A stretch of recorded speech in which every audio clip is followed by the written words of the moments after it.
Hello, UCAR. Peter Christensen here, coming to you from the CEO's desk. So, had an interesting question this week. We're going back to basics. It's back to school time. This one I thought was appropriate because the question threw me all the way back to law school. First year of law school, civil procedures class. That's a good question if it throws me back to law school. So the question had to do with remedies in the REPC. So one party defaults and the other party is deciding what are my options here. Well, the REPC actually outlines the options, right? You can take the you could take them to court and sue them for specific performance. You could, and that's to enforce the contract, force the sale to happen under the terms that have been outlined. You could sue for other damages, so it's sort of unspecified, right? Or you can do what most often happens, and that is take the earnest money. Now, earnest money, for all intents and purposes, is kind of an agreement between the parties saying it's hard for us to determine what the actual damages would be if one party breached on this contract. So we are going to agree upon an amount that we think is fair, that would likely cover most damages that occurred in a breach of the contract. So it's the easiest remedy, the most palatable remedy, because it doesn't involve going to court. But what happens if the earnest money isn't enough? What happens to the earnest money if you elect a different remedy? That's ultimately the question that came about. It's a good one. Basically, if you opt not to take the liquidated damages clause, which is the earnest money, then you are really saying, nope, I'm refusing that. So that would go back to the buyers. So let's say the seller, the buyer breached and the seller is seeking a remedy.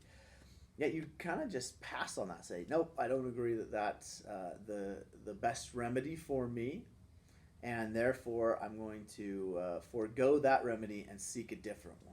So there's some risk. So the question is, you go to something like small claims court and try to get, let's say there's $2,000 of earnest money on the line. It's not a lot, but it's better than 500 or zero.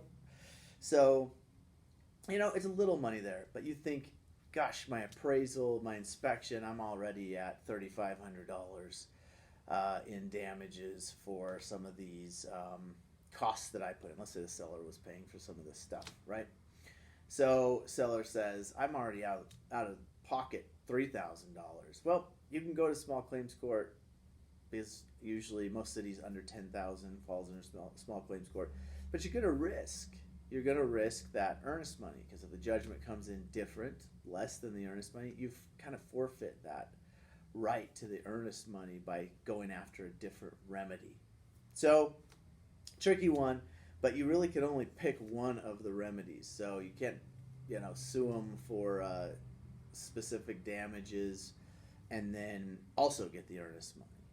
You're going to rely on whatever you're going to get out of that action, and really the buyer can take the earnest money back and then fight the court action. So always wise for someone in that position to consult a litigation attorney so that they know what they're dealing with, and good advice to give a client if they are wondering which remedy is best for them is to let them know what the remedies are in the REPC, but then advise them, hey, if you think that earnest money is not enough, I'd advise you to talk to a litigation attorney, because you are putting at risk potentially that earnest money and not getting it if you seek a different remedy.